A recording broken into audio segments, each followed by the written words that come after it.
Visuals now coming in from Parliament, where Prime Minister Narendra Modi has just arrived. The cabinet meeting will give the final endorsement to the budget, and thereafter Finance Minister Nirmala Sitharaman will be heading straight to the Lok Sabha to present her 7th consecutive budget. But this is also the 11th budget of the Modi government. We have veteran journalist Aditi Phadnis here.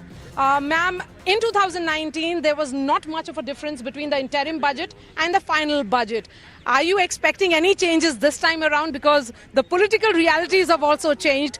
Here is a coalition government. Quite right.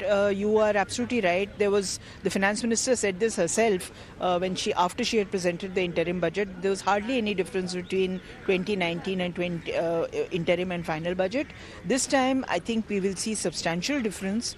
As you say, not just because of the changed political reality, but also a slightly altered economic reality as well. And are you expecting some big announcements, particularly the negotiations which have happened, not behind the scenes, but playing out in full public view between Chandrababu Naidu and the government, where Mr. Naidu was in and out with his wish list?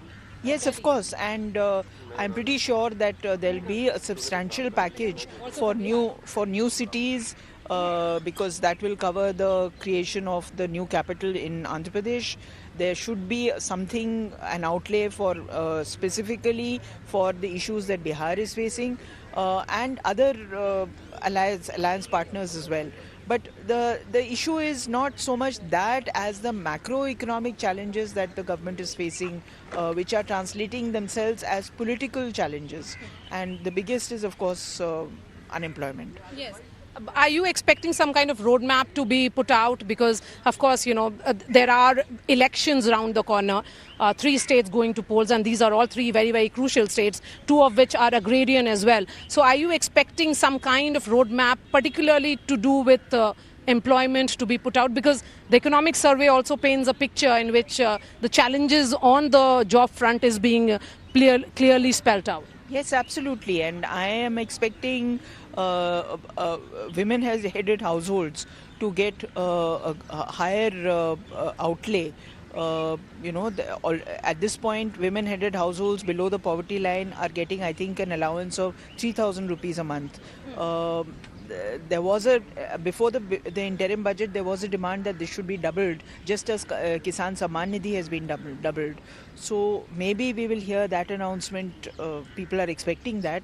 And definitely on unemployment, this is a very serious issue which is cropped up repeatedly during the campaign, and the results show that it is one of the biggest challenges. One of the biggest challenges. Ma'am, continue to be with us, because I know you have to head to the visitors gallery, the press gallery, to listen to the budget. We have Deepshika Kumar Anand, founder and CEO of Speakin, also joining us, and Ashwajit Singh, who's the founder and managing director of IPE Global. I will be coming to both the guests who are joining us, but before that, a word on Nirmala Sitharaman. You have tracked politics as closely you have tracked economics and finance. Yes, I can't say with equal attention and equal detail, but yes, I have followed politics for a long time. Mrs. Sitharaman has come a very long way since she joined the BJP. I think it was in 2012 or so.